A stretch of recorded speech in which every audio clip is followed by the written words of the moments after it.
Agradecimentos aqui ao programa MIT Portugal, em particular ao Alexandre Ferreira da Silva, que me convidou diretamente e organizou. Quando virem aqui os líderes a falar do que é a liderança, tenham cuidado, porque uma coisa é aquilo que as pessoas dizem de si mesmas, outra coisa é aquilo que os outros dizem e outra coisa é aquilo que as pessoas são realmente. Portanto, há uma certa parcialidade quando os líderes se autodescrevem.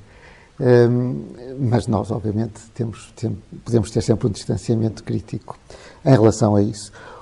Aquilo de que vamos falar hoje é algo provavelmente muito diferente daquilo que ouvirão noutras palestras e que já ouviram também nas palestras que aconteceram, mas creio que isso é também o objetivo desta série.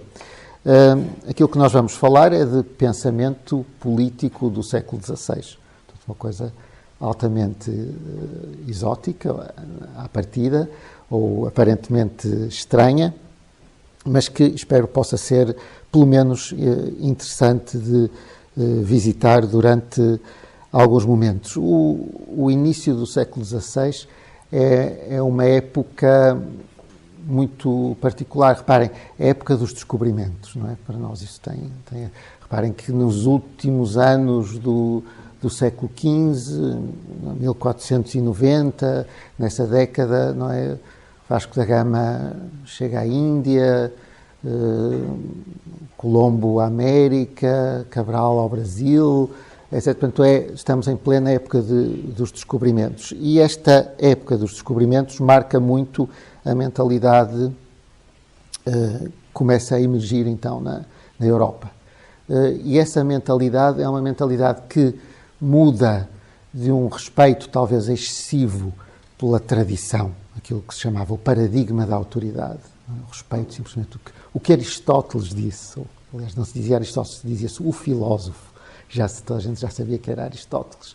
Portanto, o respeito, às vezes quase crítico pela tradição, parece dar origem a uma maior preocupação com a realidade factual, com o olhar para o mundo, para a natureza e procurar aprender com isso mesmo, com os factos. Estamos, portanto, numa época a que os historiadores das ideias chamam de experiencialismo, de valorização ou revalorização da experiência empírica, da experiência factual, que não é exatamente a mesma coisa que experimentalismo, de que já ouviram falar, que é do século seguinte, do século XVII, que é a época de Galileu, etc. E aí já estamos numa outra fase, que é propriamente a inauguração da ciência moderna.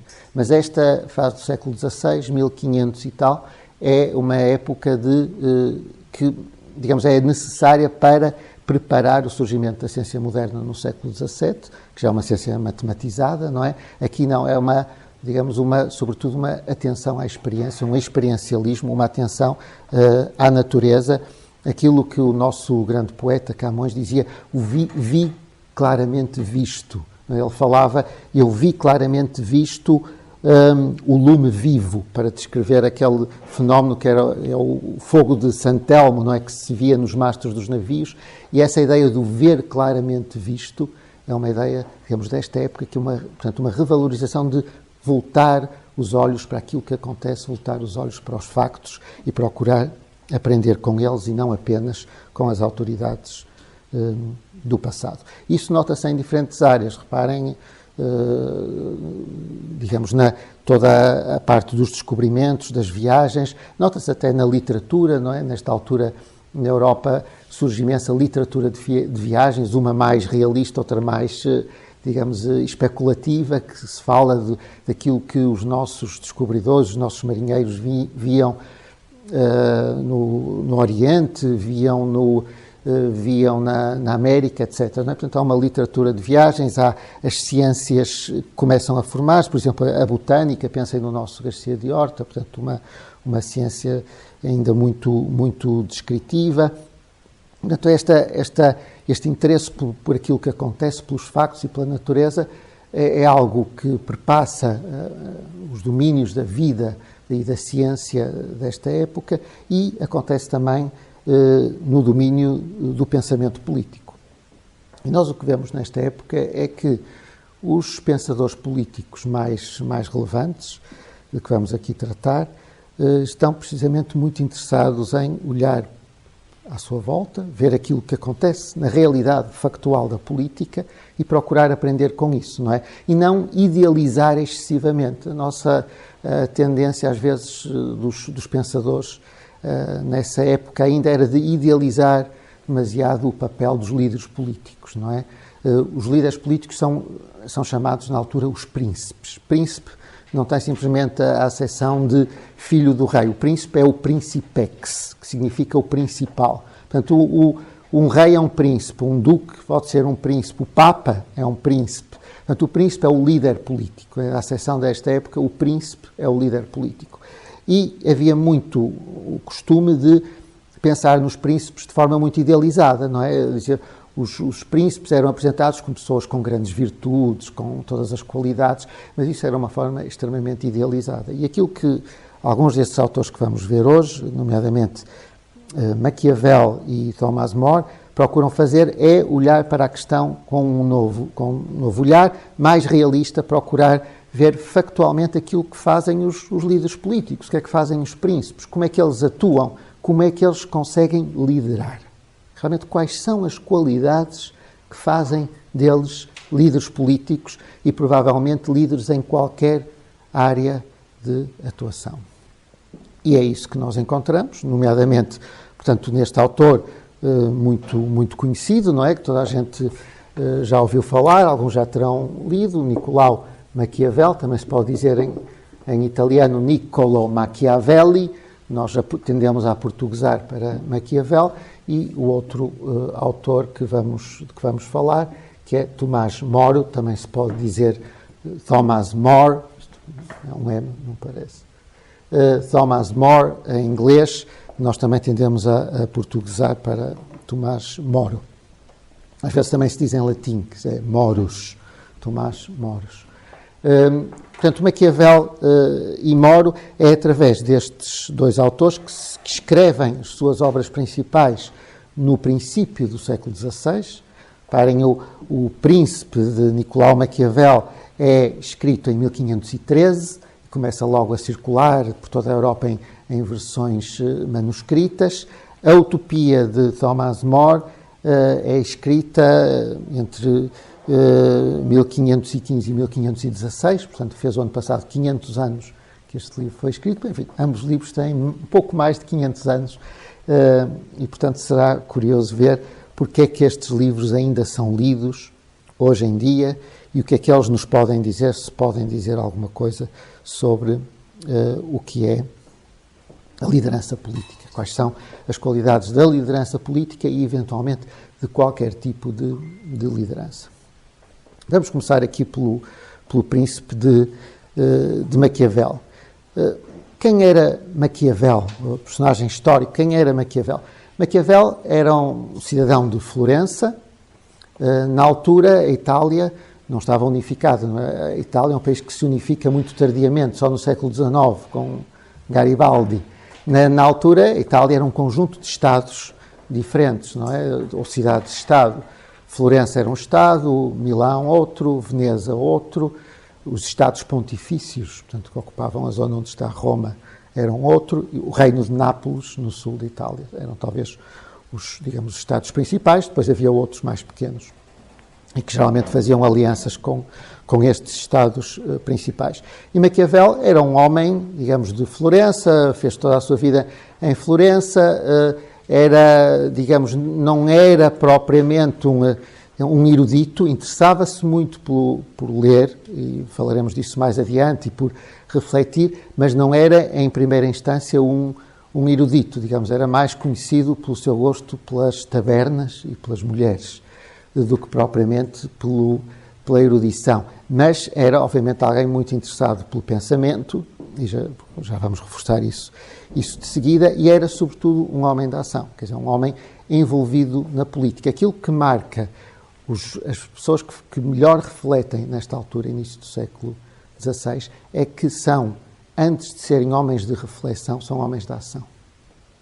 São homens que fazem política para depois pensar sobre a política, não é? E que têm papéis de liderança para depois pensar sobre o que é a liderança. E é isso uma característica também de Maquiavel. Maquiavel, digamos, é um homem que ocupou a certa altura um posto importante, que era chamada segunda chancelaria no governo de Florença, que era um lugar de ministro com uma série de dossiês atribuídos, sobretudo de segurança interna, de organização da milícia, como se dizia então, ou seja, do exército da cidade, de também algumas missões diplomáticas. Portanto, tinha um posto importante no governo de Florença, que manteve durante algum tempo, até que, digamos, a sorte mudou e houve uma mudança no governo. Aliás, a época era muito conturbada e o governo em que ele estava foi substituído pelo principado da família mais importante de Florença, a família Medici, e nessa altura ele perdeu o lugar, e não só perdeu o lugar, como depois foi perseguido e, como era habitual na época, preso e torturado. Depois acabou por ser libertado, mas não conseguiu voltar à política ativa. Mas, de certa forma, ainda bem, não é?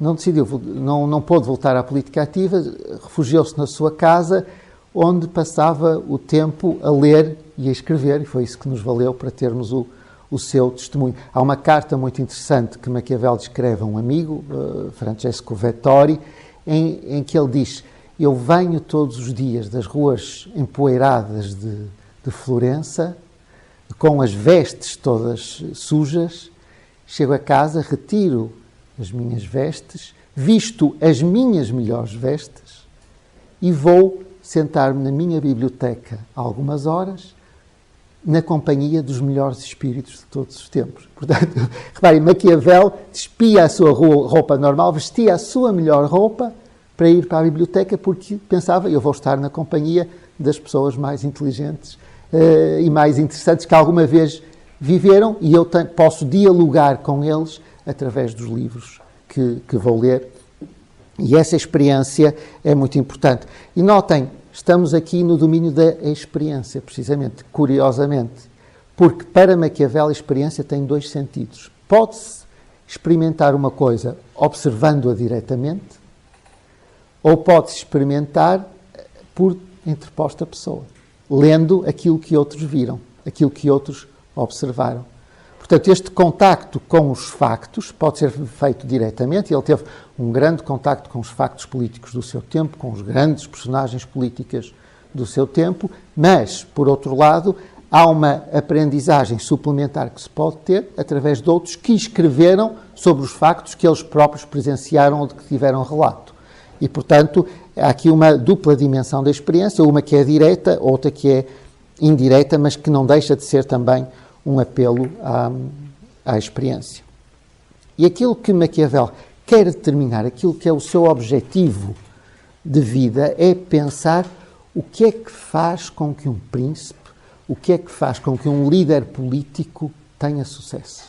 Quais são as características? Porque é que uns têm sucesso e outros não têm? O que é que faz realmente, qual é o segredo do sucesso do príncipe, qual é o segredo do sucesso do líder político? E a sua obra trata disso, e particularmente este livro, O Príncipe, está muito focado nisso mesmo, e Maquiavel, digamos, há alguns conselhos que ele dá que advêm precisamente daquilo que observou, ou que outros observaram e que ele leu, e que são, digamos, conselhos, podemos dizer, gerais para o líder, neste caso, líder político, não é? E há outros conselhos mais particulares. Os conselhos mais gerais e mais, eu diria, simples, são, por exemplo, diz ele, ter as boas armas. A arte da guerra é fundamental para o líder político. Mesmo que não use as armas, mas o facto de ter, digamos, a dissuasão que elas permitem, é fundamental para a liderança política. Ter as boas armas, ter uma boa defesa, tanto em tempo de guerra como em tempo de paz. Este é um conselho. Um outro conselho: depender de si mesmo e não de alianças. Isto é fundamental. Se alguém depende de alianças, fica nas mãos do outro, não é? Isso provavelmente vale tanto para alianças políticas como para alianças comerciais, não é? É bom fazer alianças, mas quando as alianças nos fortalecem. Agora, se são alianças que nos colocam na dependência de outrem, isso é um elemento de forte enfraquecimento da liderança, não é? E, portanto, a liderança é preciso, digamos, as alianças precisam de ser pensadas com cuidado, tal como os conflitos que se criam precisam de ser pensados com cuidado. Maquiavel diz, nós podemos perfeitamente criar conflitos com um concorrente, com alguém que é nosso inimigo, mas só nos convém criar um conflito ou exacerbar esse conflito quando sabemos à partida que podemos derrotá-lo. Que é como quem diz, pode ser bom, ser estratégico, criar um conflito, mas mais vale criar um conflito com aqueles que são mais fracos do que nós, do que com aqueles que são mais fortes, porque aí corremos o risco de ficar a perder. Não é? Portanto, muito cuidado com as alianças e muito cuidado com os conflitos que criamos. Uma outra reflexão que Maquiavel faz em relação àqueles que nos rodeiam, aos ajudantes do líder, aos ministros, aos conselheiros. Qual é uma grande preocupação de qualquer líder político, suponho que qualquer líder em qualquer área? É rodear-se de conselheiros que lhe digam a verdade. Isso é muito difícil. Os conselheiros de um líder tendem sempre a dizer ao líder aquilo que sabem que lhe vai agradar. Porque têm medo, não é, de dizer algo que possa não lhe agradar e têm medo de sofrer as consequências disso mesmo. E, portanto, é muito importante o líder político saber reunir conselheiros à sua volta que lhe digam a verdade. Mas também há outros momentos em que Maquiavel diz algo bastante forte sobre os ministros. Ele diz que às vezes também convém usar esses ministros de uma forma, digamos, como bodes expiatórios. E é um mecanismo muito interessante e que é muito praticado, mais praticado do que nós podemos pensar. Ele conta, por exemplo, um caso de um dos líderes políticos que ele mais aprecia na altura, que é César Borgia, que é o filho do Papa Alexandre VI. Nesta época os papas às vezes tinham filhos. Portanto, era filho do Papa Alexandre VI e era, digamos, um grande senhor do Renascimento italiano. E César Borgia, a certa altura, conquistou uma zona, que é a zona da atual cidade de Bolonha, e sabendo que aquela zona era muito difícil de pacificar, colocou lá um ministro como, digamos, regente, não é, da área. E o ministro, sob as ordens de César Borgia, fez imensas tropelias, não é? Perseguiu pessoas, torturou, mandou matar, mas o que é certo é que conseguiu pacificar a região. Mas, ao mesmo tempo que pacificava a região, surgiam grandes movimentos populares de descontentamento com aquilo que se estava a passar. E um dia César Borgia decide visitar esse seu domínio e vai ouvir as queixas do povo. Ele, grande senhor, magnânimo, generoso, vai ouvir as queixas do povo. E o povo diz, isto está muito mal, há muitas perseguições. E César Borgia diz, claro, a culpa é do ministro. Não fui eu César Borgia, eu tenho as mãos limpas. A culpa é do ministro. E o que é que fez César Borgia, bem ao estilo desse tempo? Arranjou um tribunal manipulado por ele, condenou o ministro e um dia, na cidade de Cesena, mandou instalar um cepo no meio da praça e com um machado mandou cortar o ministro a meio. Mandou cortar o ministro a meio. E assim aconteceu. Podem imaginar, é um verdadeiro golpe de mestre. O mal, não fui eu que o pratiquei, foi outro. Então sacrifica-se o mal. É a lógica do bode expiatório. E ao sacrificar o mal desaparece. E tudo recomeça de novo. E o facto de ser um espetáculo sangrento e terrível, ainda melhor, porque tem o duplo efeito para o povo, que é deixar o povo estupefacto e com medo. Porque aquilo que as pessoas... Aliás, sempre foi essa a lógica das execuções públicas ao longo da história, é que as pessoas, ao verem a execução pública, pensam, o próximo posso ser eu. Não é? E, portanto, aquele espetáculo é uma lógica de bode expiatório, o ministro é descartável e o mal fica resolvido e, obviamente, o poder do senhor, neste caso César Borgia, é reafirmado naquele momento. Claro que já sabem que num contexto democrático não se manda cortar pessoas a meio, mas faz coisas parecidas, que é o ministro assume culpas e demite-se quando foi o príncipe. Era o príncipe que tinha as responsabilidades. Mas ao afastar o ministro, tudo volta ao princípio, não é? E, portanto, o mal que poderia ser colado ao príncipe deixa de estar e ficou, digamos, sacrificado na pessoa do ministro. Portanto, há aqui uma série de mecanismos, de conselhos que Maquiavel elabora para o líder político e que são, digamos, muito, muito importantes. Mas talvez, digamos, o aspecto mais desenvolvido por Maquiavel seja o seguinte: é a ideia segundo a qual o príncipe, o líder político, não tem que ter sempre todas as qualidades ou todas as virtudes. Isto é muito curioso, não é? Ele diz, é bom que o líder tenha todas as qualidades e todas as virtudes. É bom que seja generoso, misericordioso, digamos, liberal no sentido de generosidade. É bom que seja verdadeiro, é bom que seja compassivo, etc. Tudo isso é muito bom. Mas há aqui um problema, é que às vezes convém não sê-lo. E que se for sempre isso, diz Maquiavel, acaba mais facilmente por perder-se do que por encontrar-se. Quer dizer, é bom ter as qualidades, mas às vezes, não podendo ter as qualidades, mais vale parecer que as tem, mesmo não as tendo. Não é? Por exemplo, ele diz, é bom dizer a verdade, mas se um líder político disser sempre a verdade, está perdido. Está perdido. Ele diz, ele dá, por exemplo, o exemplo do Papa Alexandre VI. Ele diz, toda a vida só disse introjices. Mentiu a toda a gente. E, no entanto, é um grande senhor do seu tempo. Não é? Digamos, e o que ele diz é que o líder político pode sempre contar mentiras ou inverdades, que há sempre quem se acredite. Há sempre quem se acredite. Portanto, não há problema. E isso, de certa forma, às vezes é preciso não dizer a verdade para não perder o poder. Porque se disser sempre a verdade, mais facilmente se perde o poder.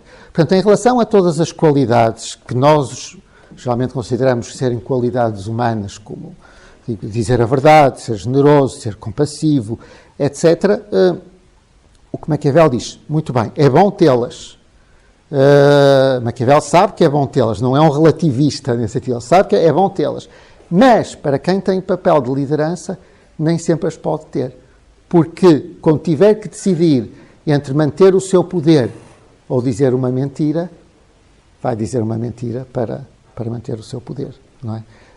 E, portanto, isso é uma característica da ação do líder. Tal como, reparem, quem diz isto em relação a dizer a verdade ou a mentira, diz isto em relação, por exemplo, a ser compassivo ou ser cruel. Ele diz, é bom ser compassivo e é bom praticar o bem, e as pessoas gostam de nós quando praticamos o bem, mas às vezes é necessário praticar um bocadinho de mal, não é? Aliás, há uma famosa frase de Maquiavel neste livro em que ele diz, o mal pratica-se pouco a pouco para melhor ser saboreado, e o bem todo de uma vez, para mais facilmente ser esquecido. Portanto, o bem, não sei se disse bem, o bem pratica-se pouco a pouco, o mal todo de uma vez. Quer dizer, quando um líder político quiser tomar uma medida difícil, mais vale tomá-la de uma vez para ser mais facilmente esquecida. Se for o bem multiplica-se. Digamos, aliás, a mesma estrada pode ser inaugurada 3 vezes, digamos, tudo pode ser multiplicado. O bem deve ir, digamos, gota a gota, não é? Para que assim é melhor saboreado, não é? E mais apreciado pela população. Portanto, há aqui uma questão fundamental neste jogo do ser e do parecer. O príncipe, o líder, não deve ter todas as qualidades, mas é bom que pareça que as tenha, não é? É bom que pareça, mas não deve ter. É esta a ideia. Porque, digamos, o príncipe tem, sobretudo, que procurar ser amado. Se não conseguir ser amado, então, pelo menos, deve procurar ser temido. Portanto, ou amado ou temido. São as alternativas, porque o que ele não pode é ser desprezado. Isso é o pior que pode acontecer a um líder. Digamos, o líder não pode ser desprezado ou odiado, porque isso vai se voltar contra ele. Ele deve procurar simplesmente ser amado ou ser temido, não é? Portanto, há aqui uma... Mas não é, neste aspecto, realmente, o príncipe, o líder político é uma criatura mutável. É uma criatura mutável. Há um que vive um pouco na aparência, não é? E constrói a sua imagem. Há um político português, cujo nome eu me abstenho de referir, que uma vez disse: em política, aquilo que parece é. Aquilo que parece é. Portanto, a política faz uma construção de aparência e o líder tem que construir bem a sua imagem, para que seja uma imagem que concite ou o amor ou a adesão, digamos, imediata, ou então, pelo menos, o temor. O que ele não pode é ser desprezado, ser desprezado ou odiado, isso não, porque isso volta-se contra ele. Agora, claro, nessa construção de imagem, ele muitas vezes não tem que parecer que tem as qualidades, mas não tem que as ter realmente sempre, e às vezes até convém não as ter. A certa altura, digamos, isto leva-nos agora finalmente para o título da nossa palestra. Maquiavel diz que nós podemos pensar no líder, no príncipe, como meio homem, meio animal. E procura encontrar animais que correspondam um pouco digamos, no nosso imaginário coletivo, não é? No nosso imaginário coletivo nós associamos os animais a determinadas características, e ele procura encontrar animais que correspondam um pouco àquilo que são os estilos de liderança de um príncipe. E ele diz que tipo de animal, ou pergunta que tipo de animal é o príncipe, não é?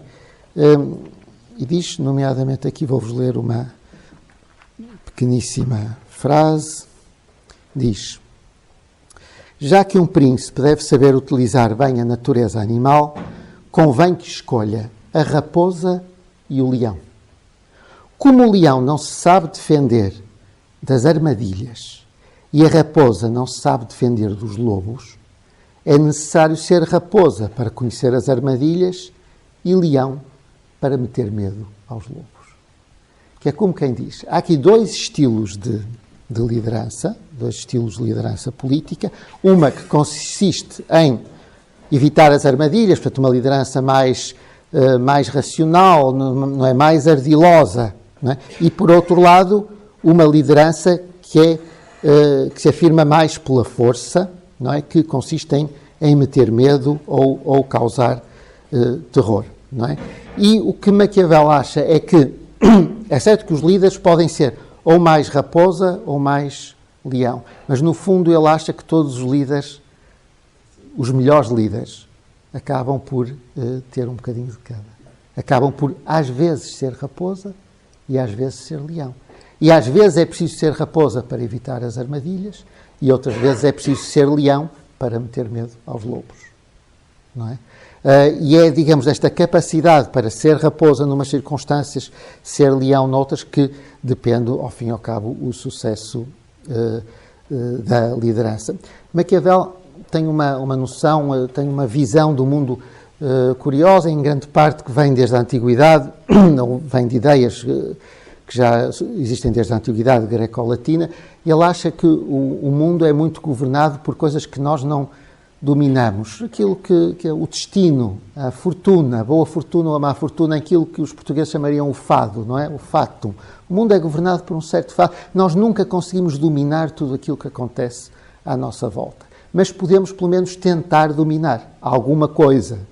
E ele chama virtu, que não tem aqui um sentido de virtude cristã, tem um sentido antigo, virtu ou excelência, àquelas pessoas, àqueles líderes que conseguem dominar parte daquilo que acontece. Ele diz que o exercício da virtude é como, imaginem, um rio que costuma transbordar e causar cheias.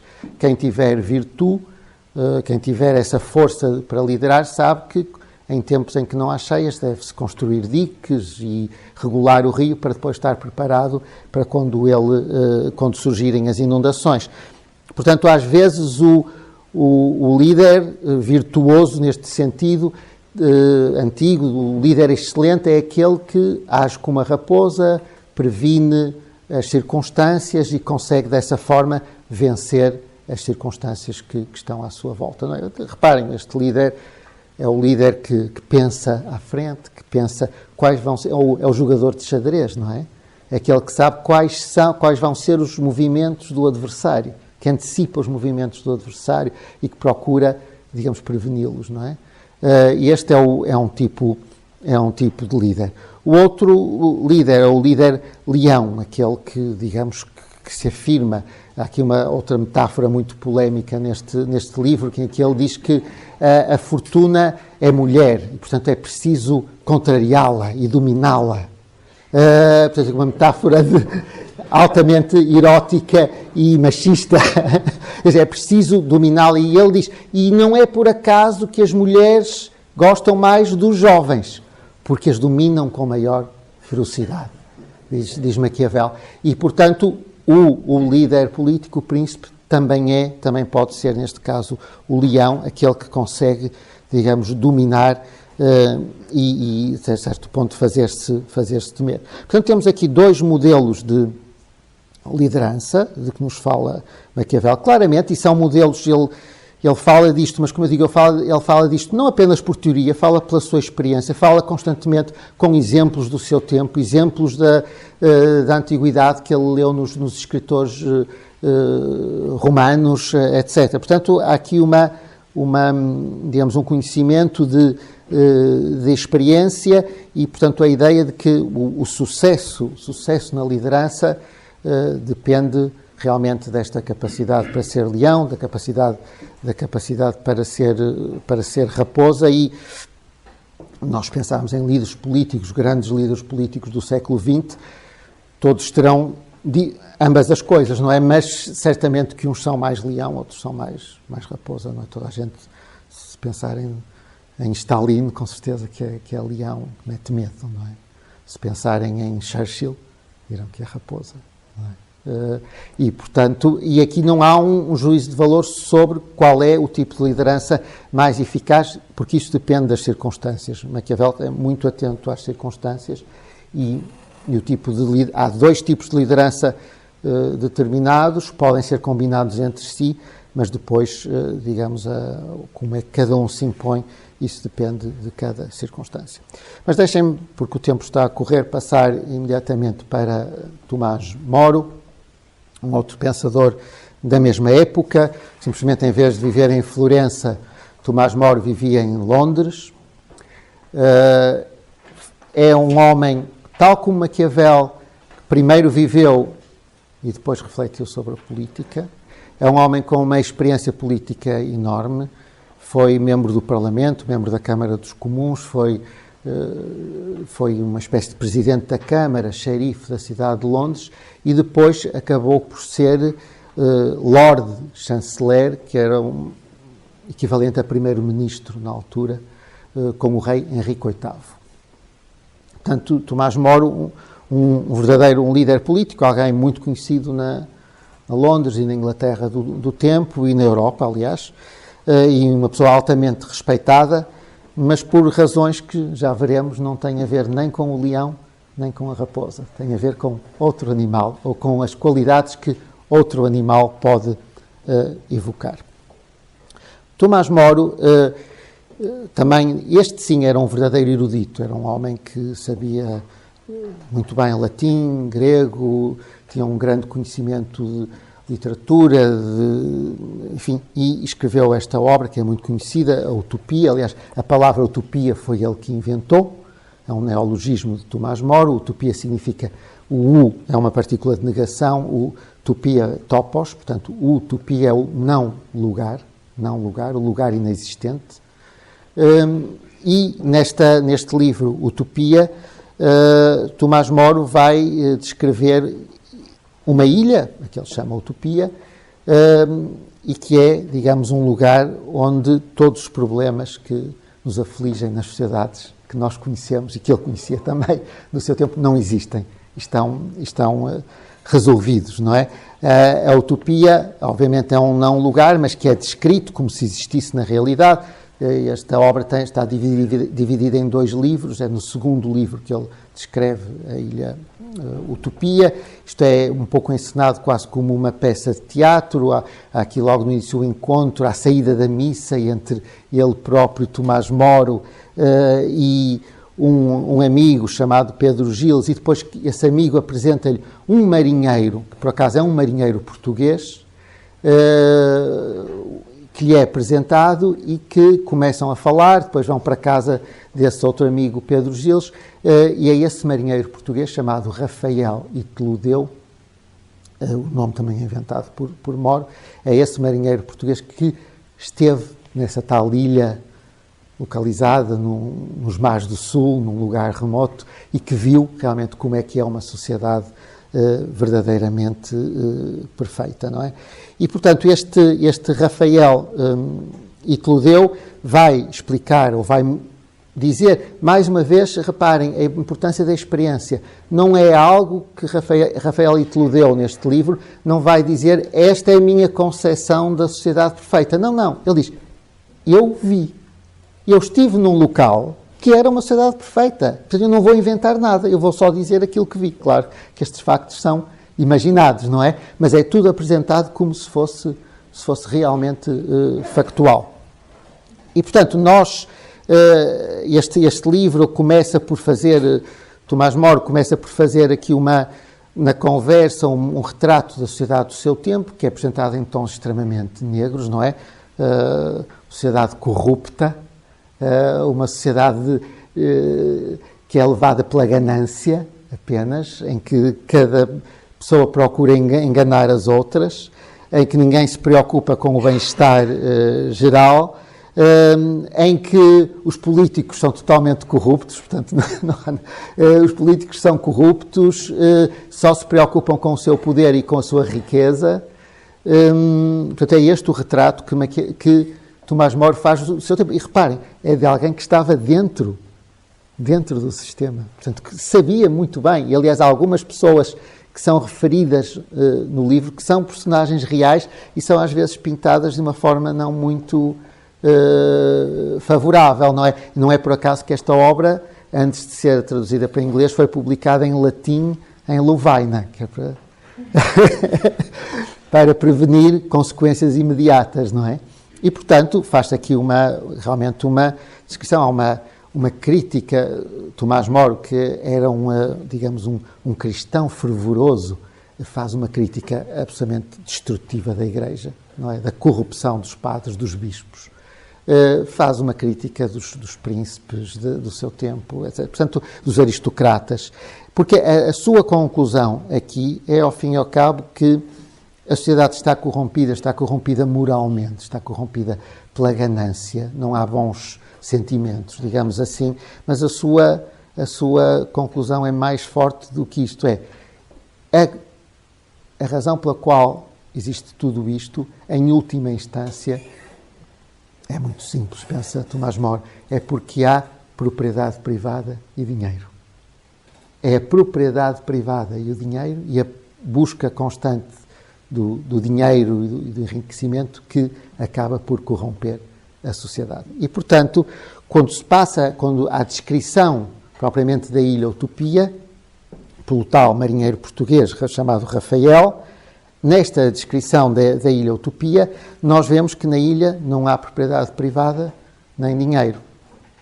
Na ilha tudo é de todos. Cada família é atribuída a uma casa, mas, como diz Moro, não há fechaduras nas portas. Portanto, não haveria problemas como aqui para entrar na porta. Não há fechaduras, as portas estão todas abertas. O chefe de família, claro que é uma sociedade patriarcal, não é? O chefe de família vai ao mercado buscar aquilo que for necessário, mas simplesmente vai ao mercado e traz aquilo que é necessário, não precisa de pagar, não é? Porque também ninguém traz mais do que aquilo que necessita, não é? Portanto, todos os utopianos, todos os habitantes da Ilha Utopia têm digamos, um comportamento extremamente sério, extremamente ético, não é? Como nós diríamos. Portanto, há uma descrição exaustiva desta ilha, às vezes com humor, outras vezes, digamos, tudo é aqui explicado, há coisas estranhas que se passam também na utopia, não é? Quer dizer, ele diz, por exemplo, quando fala da instituição do casamento, diz, são proibidas as relações sexuais antes do casamento. Mas depois diz, a instituição do casamento. Ele diz, como é que é possível as pessoas casarem-se sem se verem mutuamente nuas? Não é? Então diz, não, na Ilha Utopia há umas pessoas sábias que deixam que os noivos se vejam nus, porque ele diz, então as pessoas quando vão buscar um cavalo veem todos os aspectos e então quando se casam com alguém não a veem nua. E, portanto, então isso também está previsto na Ilha Utopia, tal como estão previstas instituições estranhas, há uma espécie de eutanásia, por exemplo, na Ilha Utopia, eutanásia voluntária que as pessoas podem fazer quando estão a aproximar do fim da vida. Há aspectos muito curiosos de trabalho, as pessoas só trabalham 6 horas por dia, por isso não é preciso mais. Depois tem muitos momentos de lazer e de jogo e tudo isso. Portanto, há aqui uma série de aspectos e pormenores nos quais não podemos entrar, mas o que eu queria enfatizar é que para Tomás Moro, não é, digamos, o segredo desta ilha é o facto das pessoas terem bons sentimentos, não terem ganância, não quererem explorar o vizinho, e a base disso é ter sido abolida a propriedade privada e o dinheiro, não é? Portanto, aquilo que Moro sugere é que a resolução dos problemas do seu tempo passa realmente por abandonar o tipo de práticas sociais que existem, por abandonar, inclusive, digamos, o tipo de liderança política que existe que procura apenas a glória, o poder, o dinheiro, não é? E passar para um apelo, ao fim e ao cabo, à consciência individual de cada um, que é isso que também acontece na liderança na Ilha Utopiana e na Ilha Utopia, e ao fim e ao cabo todos os habitantes da ilha têm uma consciência, não é, individual, uma consciência moral que, digamos, voltada para o interesse coletivo e não apenas para o seu interesse particular, não é? E, portanto, há aqui uma ideia de um ambiente social e de um tipo de liderança que é baseado, não é, no respeito pela consciência social e pela consciência moral e não pelo objetivo de dominar, quer seja como o leão, quer seja como a raposa. E de certa forma, esta figura de um outro tipo de liderança, nós chamaremos uma liderança moral, uma liderança pelo exemplo, que nós encontramos na Utopia, é algo que também se passa na própria vida de Thomas More. Não sei se sabem como é que Thomas More acabou. Thomas More, portanto, como eu disse, era primeiro-ministro do rei Henrique VIII. O rei Henrique VIII, a certa altura, por razões, enfim, pessoais, mas também políticas, decide, portanto, afastar a sua mulher e casar com uma nova senhora, portanto, afastar Catarina de Aragão e casar com Ana Bolena, não é? Mas para isso tem que ter o seu casamento anulado pelo Papa, não é? Então pede ao Papa para anular o seu casamento anterior, o Papa recusa-se a anular o casamento, então o que faz Henrique VIII é cortar com Roma, ser a Igreja de Inglaterra deixa de estar dependente de Roma, portanto o Papa em Roma deixa de nomear os bispos em Inglaterra, passa a ser o próprio monarca, ou a Igreja autonomamente, a Igreja de Inglaterra,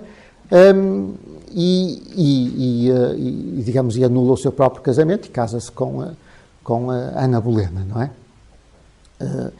da qual depois, aliás, se virá a desfazer mais tarde. Pronto, mas naquele momento casa-se com Ana Bolena.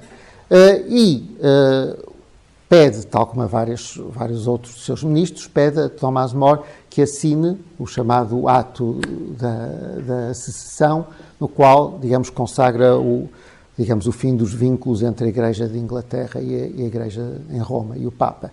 E Tomás More o que faz? Recusa-se. Ele diz, é contra, por princípio, é contra. Acha mal, acha que não deve ser feito, não faz. E isto, digamos, tem muitos episódios, até que o rei diz, bom, mas isto é alta traição.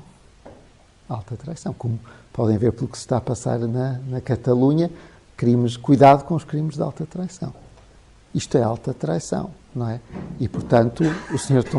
Tomás More, digamos, principal personagem de Inglaterra, não é uma pessoa qualquer, principal personagem de Inglaterra para além do rei. Este senhor vai ser preso e julgado. E realmente ele é preso na Torre de Londres, fica lá muito tempo ainda, é julgado, enfim, um julgamento manobrado, não é? Um julgamento manobrado. Ele tem todas as oportunidades que quiser para dizer, não, eu desisto, posso assinar o documento, podia fazê-lo, resolvia todos os seus problemas. Recusa-se. Tem possibilidade de fugir. Não é? Isto é um Sócrates moderno. Ele tem possibilidade de fugir. Recusa-se a fugir. Não é? Estão a falar da pessoa mais influente de Inglaterra. Recusa-se a fugir e fica na sua cela na Torre de Londres. Chega ao fim do julgamento, é condenado à morte. Naturalmente. Não é? Condenado à morte. E ser condenado à morte significa ali, por alta traição, significa ser condenado a ser enforcado, depois decapitado e esquartejado. É tudo ao mesmo tempo, que é o crime pior, não é? O pior disto tudo é ser enforcado. O pior de tudo é ser enforcado, porque no século XVI a forca era a pena dos ladrões. E, portanto, ser enforcado é uma forma indigna de morrer. Mais vale, por exemplo, ser decapitado ou ser esquartejado, em termos simbólicos. Não é? Não há nada pior do que ser enforcado. Então o rei, digamos, por se tratar de uma pessoa de alto gabarito, comuta-lhe a pena, portanto, em vez de ser enforcado, é simplesmente decapitado. Portanto, a comutação da pena foi passar do enforcamento à decapitação. E assim aconteceu, um dia. Portanto, Tomás Moro aliás, os espetáculos de decapitação eram sempre muito difíceis, porque usava-se um machado, não é? Mas às vezes o machado falhava e depois era preciso bater várias vezes. Por isso é que a guilhotina, que só é inventada depois no século XVIII, é uma invenção humanitária, não é? Porque permite cortar as cabeças de forma mais eficiente. Mas ali não, ali foi mesmo decapitação, com machado, e foi decapitado. A cabeça foi deitada ao rio Tamis. Aliás, depois uma filha foi de barco recuperar a cabeça, e portanto foi assim que acabou Tomás Moro. Como é que ele acabou? Acabou morto, decapitado, e acabou como um dos personagens mais respeitados da história moderna. Quer dizer, Tomás Moro podia ter sido raposa, se quisesse, não quis ser. Podia ter sido leão, se calhar, juntando forças com a influência e o poder que tinha, mas não quis. Preferiu ser. Eu escolhi aqui um animal que ele próprio não atribui a si mesmo. Escolhi aqui a coruja, porque a coruja, em muitas tradições, não em todas, mas em muitas tradições culturais, é associada à sabedoria, é a árvore da sabedoria, não é? A ave da sabedoria. E, portanto, a coruja tem esse estatuto de é sábia e é também, digamos, moralmente superior, não é? E, portanto, esta característica de sabedoria, não é, racional, mas também moral, é uma característica da coruja, e eu acho que se aplica realmente aqui, quer ao tipo de liderança que, ao fim e ao cabo, é favorecido por More na Utopia, quer ao tipo de liderança que ele próprio exerceu na sua vida, não é? Ele claramente escolheu, como eu dizia há pouco, ser um Sócrates do tempo moderno. Quer dizer, Sócrates também foi assim, foi condenado injustamente, teve possibilidade de fugir, não quis, e preferiu beber a cicuta. Agora o método era outro, era cortar a cabeça, mas Tomás Moro aceitou isso. Aceitou isso como o seu destino para manter a sua integridade moral, porque era a sua opinião e dali não saía. Claro que nós também podemos dizer, mas que casmurro, não é? Podemos também dizer isso, mas a verdade é que para ele isso era uma questão fundamental de integridade moral e pessoal. E eu creio que isto também é uma figura de liderança. Quer dizer, há líderes que nós seguimos e que são realmente seguidos, têm uma força brutal. No entanto, não é nem a força da raposa, ou nem a astúcia da raposa, nem a força do leão. É algo que advém do facto dos outros lhe reconhecerem uma superioridade intelectual ou moral. Não é? E em Tomás Moro eram as duas coisas, superioridade intelectual e moral. Não é? E, aliás, digamos há pouco, quando acabámos de falar de Maquiavel, eu pensando em líderes do século XX, como o leão, dei o exemplo de Stalin, como raposa, o exemplo de Churchill. Se eu quiser pensar num líder que digamos, tipo coruja, eu pensaria, por exemplo, em Gandhi. Reparem, Gandhi é um homem que levou à independência da Índia, um país com dimensão continental. No entanto, era digamos, um pequeno homem franzino que vestia aquelas roupas indianas e se alimentava de pão e sal. E, portanto, esse é um tipo... Quando nós podemos pensar noutro tipo de líderes, pensem, por exemplo, em Nelson Mandela. A figura de Mandela não é propriamente a figura do leão, nem a figura da raposa, do homem, do jogador de xadrez. Não, é a figura de alguém que é tão respeitado que o respeito que ele gera em termos intelectuais, em termos morais, é suficiente para exercer a sua liderança de um modo eficaz. Não é?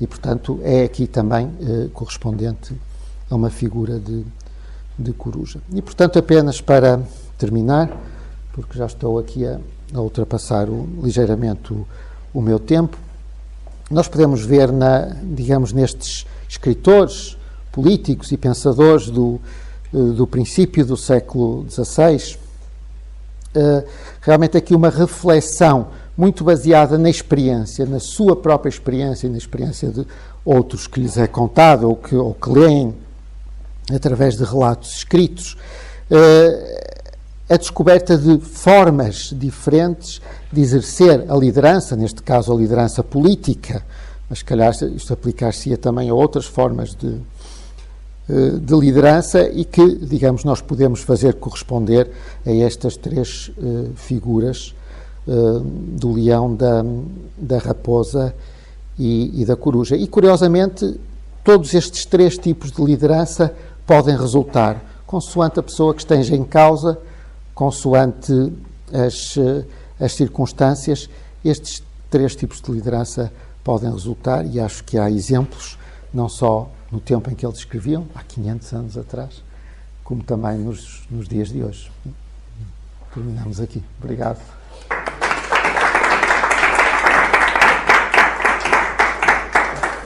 Espero que tenham gostado desta viagem, ok? Pelo menos de 500 anos. Vamos poder ter aqui a oportunidade de fazer um conjunto de questões. Por isso, quem quiser começar. Há algum líder na história no qual veja maior entrosamento, ou se há algum destas três encarnações, significações da coruja, da raposa e do leão? Algum que consiga encarnar as três? As três ao mesmo tempo? Talvez, quer dizer, talvez, não sei. Separou aí um bocado. Sim. O leão e a raposa e depois do outro oposto a coruja. Não há nenhum que tenha conseguido juntar a parte da coruja à parte da... Talvez, digamos que, por exemplo, se pensarmos no próprio Tomás Moro, de que falámos há pouco, obviamente ele, para ter chegado onde chegou como não é? Lord Chanceler de Inglaterra também tinha bastante raposa, não é?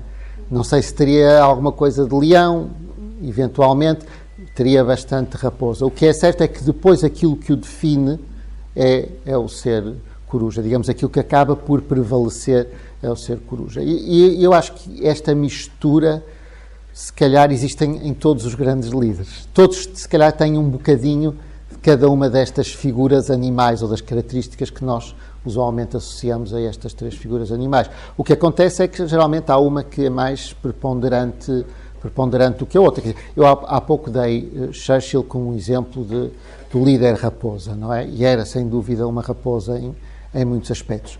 Mas Churchill é o homem que mandou fazer o chamado carpet bombing, portanto, o bombardeamento das cidades alemãs, ainda para mais num momento, não devemos esquecer, em que a Alemanha já estava derrotada na prática. Portanto, e o carpet bombing das cidades alemãs é equivalente, ou Tóquio, por exemplo, é equivalente à bomba atómica, não é? Como em Hiroshima ou Nagasaki. Portanto, cuidado com o leão também. Não é?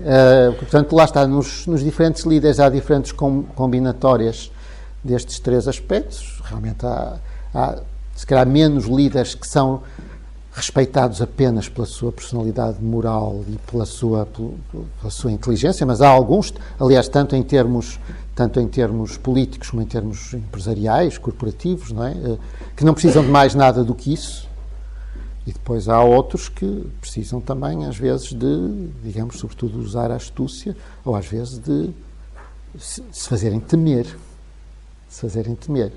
Não é? Portanto, se calhar existe um pouco de cada um destes aspectos, mas em diferentes doses, em todos os grandes líderes.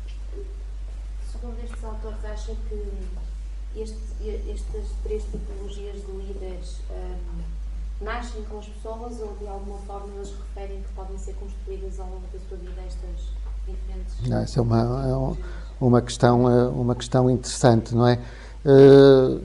Maquiavel muitas vezes parece pensar, não é, que há qualquer coisa que quase que nasce com as pessoas, que corresponde, se calhar, àquilo que as pessoas às vezes também chamam carisma próprio de alguns líderes, sobretudo...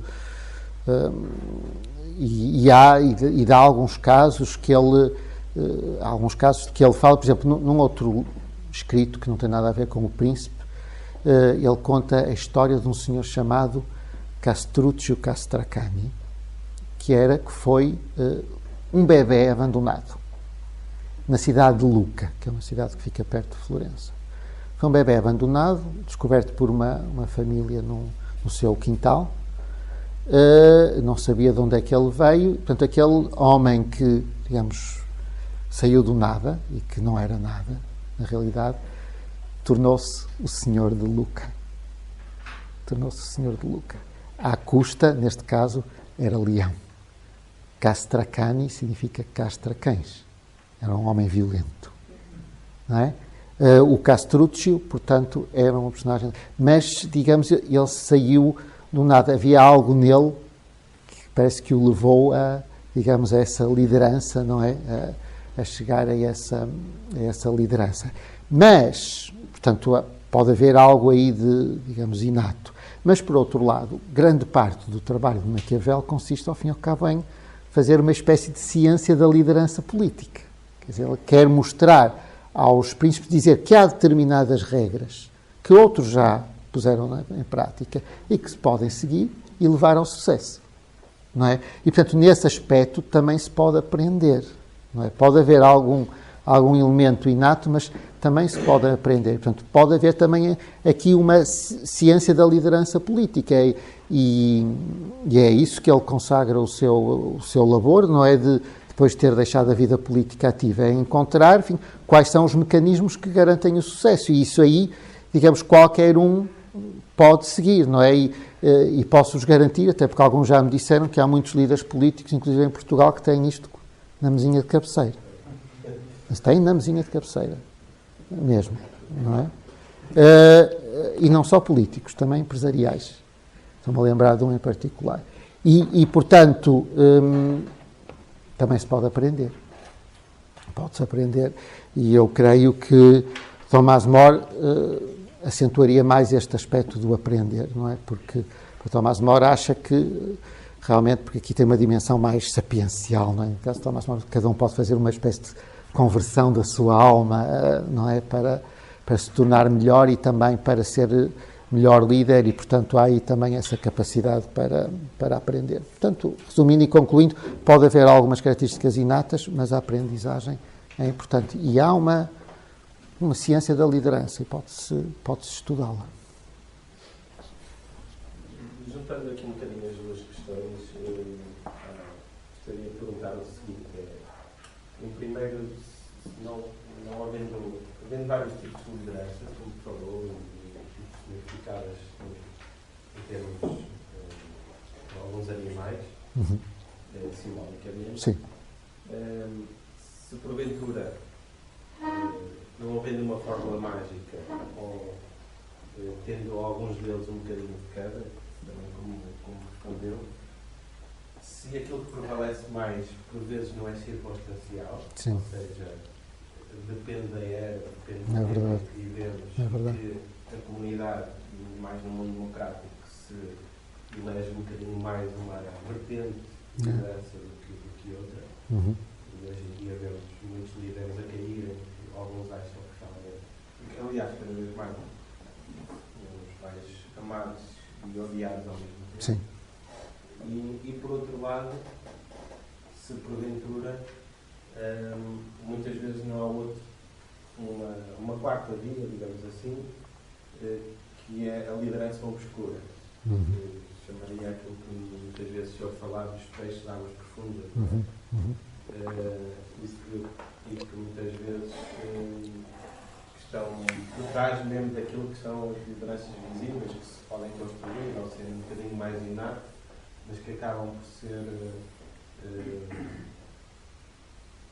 digamos, algumas marionetes perante outros. Uhum. Uhum. Uhum. É um bocadinho estas duas questões. Sim, sim. Portanto, sem dúvida que não é, podem existem, porque quando fala de peixes de águas profundas, significa as lideranças que não se veem, não é? Que não são visíveis, é isso? E sem dúvida que isso pode acontecer. Estes autores estão muito centrados naquilo que é visível, não é? Naquilo que é visível, naquilo que é mostrado. Não fazem essa análise que seria uma análise mais... Sim, aqui era um experiencialismo, mas a análise que está a propor é um bocadinho mais sociológica e mais de aprofundamento, de ver o que está por trás, não é, em termos destas lideranças. E aqui eles estão mais dentro daquele regime de que o que se vê é e o que não se vê não é. Portanto, é das lideranças construídas, que na altura eram construídas com cuidado e com uma coreografia, que hoje ainda são mais através do marketing político, não é? Digamos, hoje em dia tudo é pensado ao pormenor dentro dessa visualização da liderança, não é? Mas é certo que pode haver depois outras lideranças escondidas e outros personagens que não são tão visíveis, não é? E que são certamente igualmente importantes, não é? Thomas More fala muito disso quando fala da corte, não é? Da corte de Inglaterra. Os personagens que circulam em torno da corte, que não são os líderes reconhecidos e que na realidade são personagens que estão ali apenas para defender os seus próprios interesses, não é? E que existem e que são retratados, sobretudo na primeira parte da Utopia, não é? Maquiavel acentua muito, digamos, a figura do príncipe, daquele que é realmente visível. Mas a sua primeira questão tinha a ver com... A primeira questão tinha a ver, eventualmente, se, digamos, com uma perspectiva ou um pilar do tipo de liderança, dos tipos de liderança que descreveu, se não são circunstanciais. Exatamente. Alturas em que Exatamente. uma puxa mais pelo outro, Sem dúvida. Isso é muito enfatizado especialmente por Maquiavel. Quer dizer, Maquiavel claramente acha que a ciência da liderança não pode ser vista como uma formulação de leis gerais, como se fosse uma espécie de física da liderança. Não pode ser. A ciência da liderança é muito casuística. É caso a caso, não é? Tem que se conhecer cada circunstância histórica, cada momento histórico. Em cada momento histórico, em cada contexto social, é que se pode ver realmente qual destes tipos de liderança, ou eventualmente algum outro tipo de liderança, funciona melhor. Portanto, isso é interessante nestes autores, e particularmente em Maquiavel, é não fazer da liderança uma espécie de receituário, não é? Porque às vezes, mesmo nos tempos correntes, nós vemos, inclusive, certos livros que aparecem a dizer tenho aqui o segredo como ser líder em 10 mandamentos. E uma pessoa pergunta-se, mas se este homem que escreveu este livro sabe qual é o segredo, porque é que não é o grande líder da sua área, não é? E, de certa forma, Maquiavel chama atenção para isso. Quer dizer, há nesta aprendizagem da liderança, há uma casuística, é caso a caso, e há um apelo, digamos, à capacidade de cada líder ou aspirante a líder para interpretar o particular daquele momento e ser capaz de compreender como agir melhor naquele momento, qual é a estratégia, qual o tipo de liderança naquele momento e qual o tipo de estratégia mais adequado. Portanto, também não devemos fazer do estudo da liderança, ou da ciência da liderança, uma espécie de física possível de resumir num conjunto de fórmulas infalíveis e aplicáveis em qualquer circunstância, porque isso provavelmente não vai funcionar.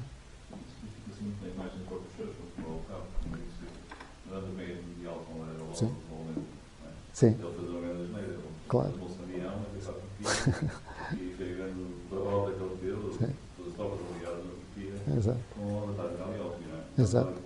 Exato. E depois transformou-se mais numa raposa na segunda, É. Sujeitasse a uma situação dessa. Claro.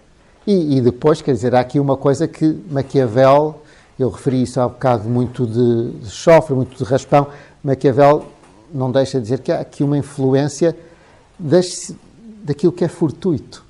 Quer dizer, por exemplo, Churchill teve muito conhecimento do processo que estava a ser seguido na Alemanha de armamento através de informação secreta, que lhe foi transmitida de uma forma informal, que podia não ter sido transmitida, não é?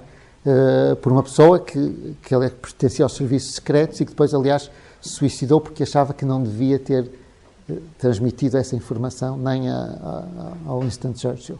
E, portanto, há sempre elementos da fortuna, não é? Como diz o Maquiavel, da fortuna, que podem às vezes ajudar um líder, outras vezes derrotá-lo.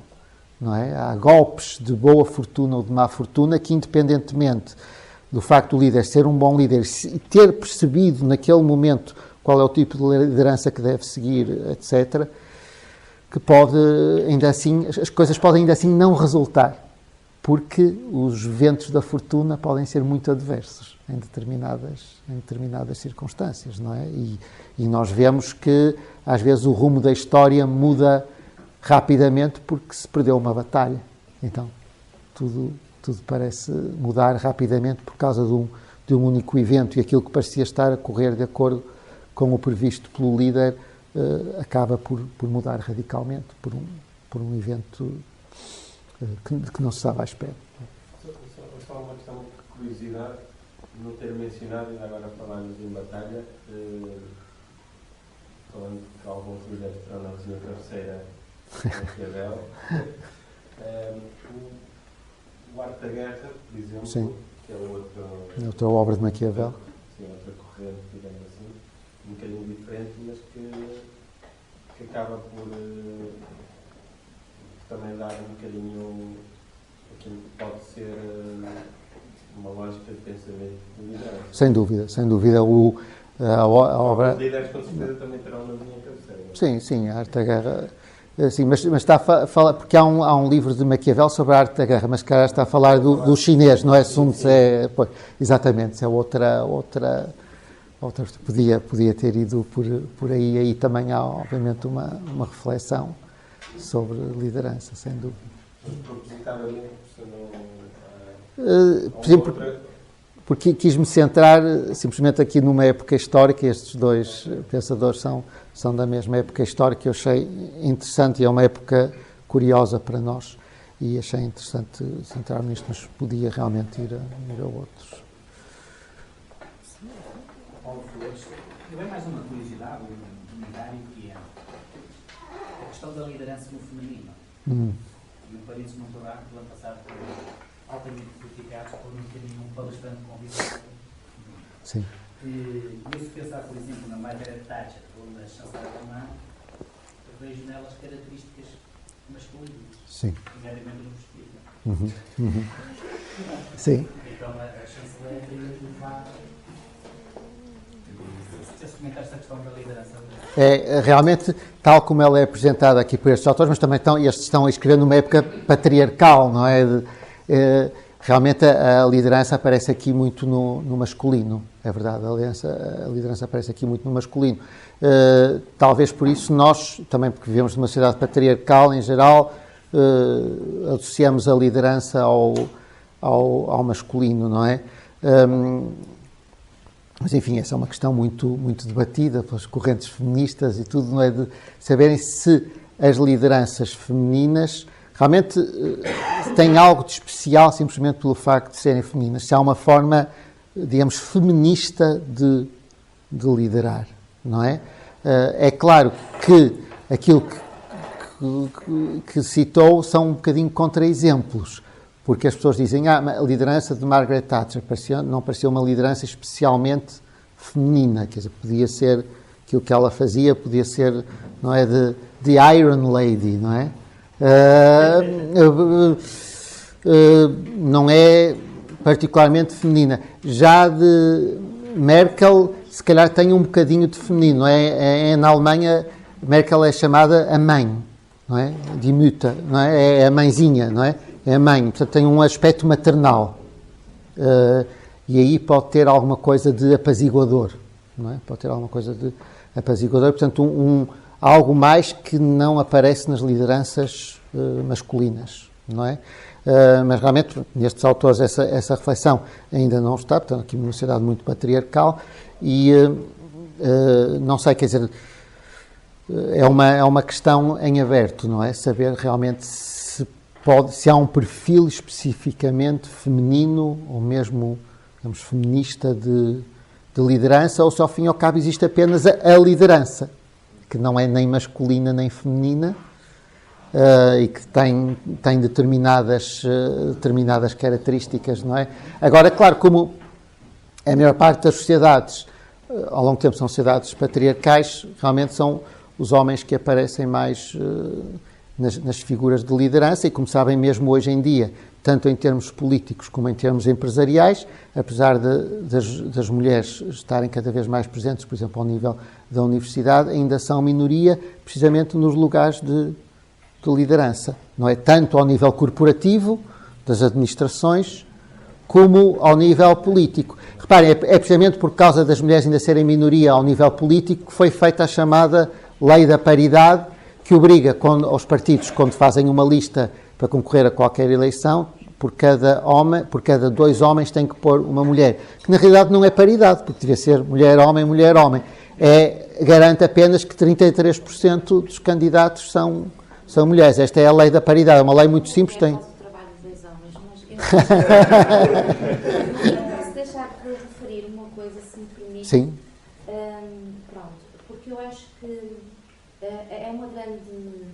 A mulher deve ter uma grande capacidade de liderança, no sentido em que pessoas como a Margaret Thatcher, que têm que liderar e gerir a família versus profissão versus. E por isso, isto, penso-se, não é uma liderança, esta capacidade e esta dualidade, ou às vezes mais do que dualidade, que as mulheres têm de ter que gerir várias coisas ao mesmo tempo para não deixarem de ser mulheres. E por isso, se calhar, esta é uma característica. Mas eu queria fazer uma pergunta, isto foi só um comentário. Em relação à coruja, Sim. a característica que a define, segundo o autor, que não é lógico, é a sabedoria. Mas o exemplo que refere, não só o autor, como também o exemplo que refere a seguir de Gandhi, reporta mais para uma característica de espírito de missão, sacrifício e reconhecimento por esse espírito de missão e sacrifício, e não tanto a sabedoria, porque Sim. tanto o leão e a raposa também têm que a ter. Sim. E a minha pergunta é esta, não será mais o espírito de missão e depois o espírito de sacrifício que leva ao reconhecimento, ou é mesmo a sabedoria? Mas é sabedoria num sentido que sabedoria é mais do que conhecimento. É sabedoria como sendo um conhecimento com dimensão moral. É esta a ideia. Sabedoria como um conhecimento com dimensão moral. Ou seja, é uma ideia de estatuto ou de moral especial, não é? Que é realmente alguma coisa que, digamos, a pessoa ser reconhecida como sendo uma pessoa incorruptível, por exemplo, não é? Incorruptível, acima de toda a suspeita, é algo que tem um grande valor para a liderança, não é? Aliás, se pensarem em líderes do nosso tempo, até em Portugal, não é? Que perdem imenso, começam a perder a sua capacidade de liderança quando se descobre, por exemplo, que compraram a licenciatura. Não é? Quer dizer, que caíram moralmente. Mesmo sem ter caído como raposa, ou mesmo sem ter caído como leão, perderam porque deixaram de ser respeitados, digamos, na sua liderança moral. Isso acabou. E, aliás, a partir do momento em que isso acabou, em que ficam... Há como uma espécie de hierarquia, não é? A partir do momento em que ficam impossibilitados de ter liderança moral, de liderar pelo exemplo moral, portanto, que é a tal sabedoria, mas também uma ação moral, ou de acordo com aquilo que nós usualmente chamamos moral e respeitamos, etc. A partir do momento em que perdem isso, depois resta-lhes, digamos, refugiar-se ou na astúcia da raposa, ou na força, em última instância, na força do leão. Não é? Porque já perderam completamente aquele estatuto. Não é? Quando se perde o estatuto da referência moral, já não é recuperável. Não é recuperável. Mas muitos líderes procuram tê-los, aparecer como pessoas que estão acima de toda a suspeita, que são incorruptíveis e que baseiam muito a sua liderança nisso. Mas quando a perdem, é definitivo. Já não a conseguem recuperar. Eu tenho uma questão que é como é que um líder pode lidar com outro líder? Em vez de se colocar um líder perante uma situação, uma sociedade, como é que um líder pode reconhecer ou estudar características em outro líder para perceber se pode existir ali um conflito ou uma aliança, por exemplo? Sim. Porque um líder leão, acho eu, dificilmente vai reconhecer sabedoria num líder coruja, porque ele próprio também acha que é tão, não é? Sim. Como é que eles podem estudar? De certa forma, Maquiavel, ao escrever, sobretudo Maquiavel, ao escrever este livro, também está a pensar nisso, não é? Na capacidade que um líder pode ter para tentar perceber o outro, perceber o que é que o outro é e adaptar-se àquilo que o outro é. Não é? É claro que isso depois depende as combinatórias podem resultar ou podem não resultar, não é? Como aquele jogo da tesoura, da pedra, e quer dizer, há combinatórias que não resultam. Há digamos, uma coruja, provavelmente sabe muito bem que se for associar a um leão, pode estar perdido, não é?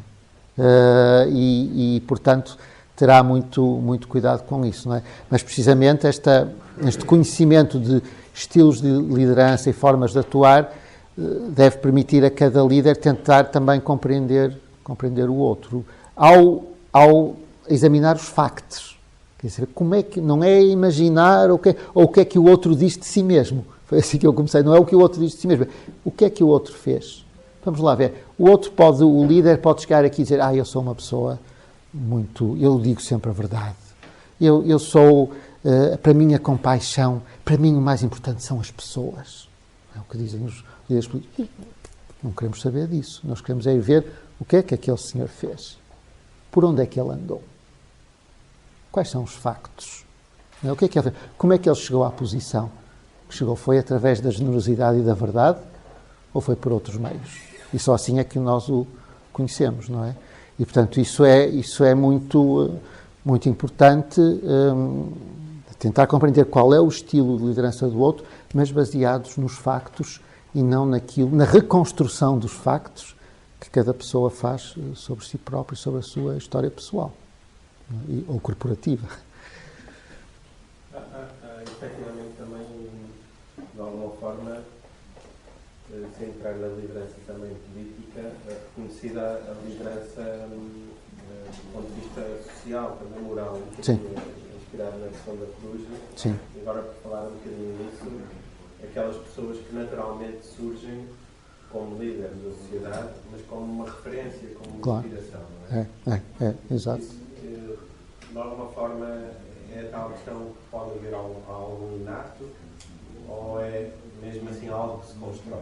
Pois, enfim, já, como dissemos anteriormente, pelo menos de acordo com estes autores, é algo que se pode aprender também, não é? Maquiavel podia dizer que pode ter algum elemento inato, mas é sobretudo algo que se constrói, não é? E lá está, e constrói-se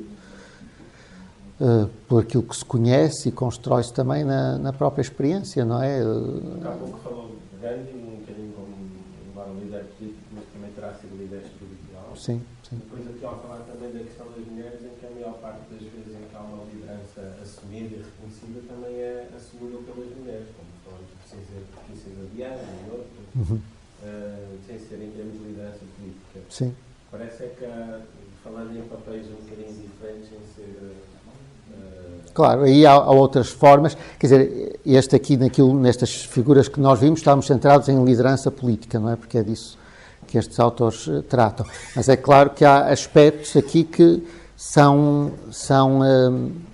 podem concluir ou se podem retirar para outras áreas de liderança, como a liderança corporativa. Por exemplo, se forem aqui à nossa biblioteca, encontram lá um livro muito antigo, intitulado, está traduzido em brasileiro, Maquiavel e a Gerência de Empresas. Portanto, Maquiavel e a Gestão de Empresas, que é mesmo uma aplicação do pensamento de Maquiavel à gestão de empresas. Portanto, podemos pensar nessa área, podemos pensar em áreas de liderança social, que não têm nem a ver com o mundo político, nem com o mundo corporativo.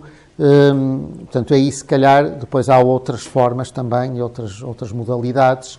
Há aspectos que são comuns aos diferentes tipos de liderança, não é? Provavelmente, que também... Mas aceita que os campos se misturem, ou seja, que haja certas lideranças, certas pessoas que assumindo ainda uma liderança numa área, depois possa assumir uma liderança política? Bem, às vezes no corporativo, social, religioso... Bem, aqui não estou a colocar nesse lugar de dizer se aceito ou não aceito. Sim, teria que ver caso a caso. Agora, que na prática isso acontece, com certeza, o que mostra, de certa forma, que há uma certa aprendizagem da liderança pela experiência, que é, se a pessoa tiver o talento suficiente, possível de transpor para outras áreas, para além daquela em que a própria liderança foi aprendida ou experimentada, não é? E, portanto, eu julgo que isso acontece. Já tenho uma pergunta que é, uma vez que analisou o perfil do Thomas More e o associou a uma coruja, sim, considerando o papel da mulher na sociedade atual, teria conferia algum animal, algum perfil que pudesse... Lá está, isso é o perfil... É o perfil, não é, bíblico, não é o perfil bíblico. Não sou capaz de dizer isso, porque não sou capaz de associar um animal. Se calhar, quer dizer, talvez porque eu próprio resisto um bocadinho à ideia que aparece em determinadas correntes feministas de que há uma liderança, de que as mulheres têm um tipo específico de liderança por serem mulheres. Eu sou mais da escola de achar que a liderança é a liderança e pode ser feita no masculino ou pode ser feita no feminino, e as mulheres também podem ser as várias coisas. Podem ser raposa, podem ser leão, podem... Se calhar é mais difícil... Mas pensa em Margaret Thatcher. Pensa em Margaret Thatcher, uma mulher que não hesitou. No momento em que estava em declínio o seu poder, encontrou uma forma de reforçar o seu poder, que foi fazer uma guerra nas Malvinas, e a partir desse momento reganhou o seu protagonismo político, que estava a perder naquele momento. Não é? Foi um verdadeiro golpe de leão. E, portanto, talvez nós não associemos tanto isso à mulher, mas se calhar isso também é preconceito nosso, de sermos demasiado machistas e achar que as mulheres também não podem ter uma liderança de leão. Se calhar às vezes também podem ter, embora não seja tão comum. Diga. Só aqui. Em relação ao que disse, que na maior parte das vezes a liderança da coruja não é mais comum, que se vê como identificativa maioritária de um indivíduo, mas de facto todos têm que a ter, porque agora em Hollywood tem havido sucessivos escândalos de assédio sexual e todos eles, que eram grandes líderes da indústria, foram por aí abaixo.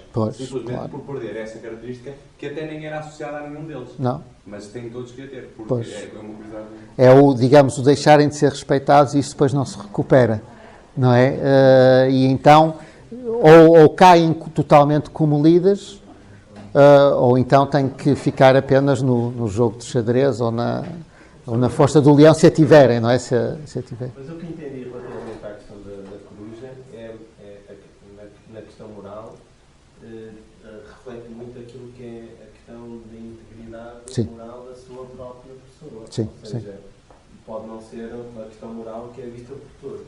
É uma questão que tem a ver com a sua forma própria de ser enquanto líder. Pode ser posta em causa a partir do momento que é afetar a sua integridade. Mas a sua eficácia em termos de liderança depende de ser perceptível.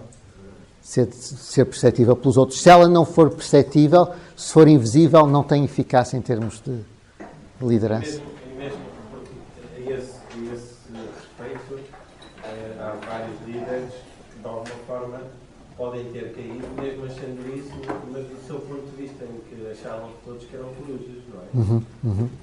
Em que a partir do momento que sentem que sejam fragilizados ou sejam afetados, podem cair ainda por essa via. Claro, sem dúvida.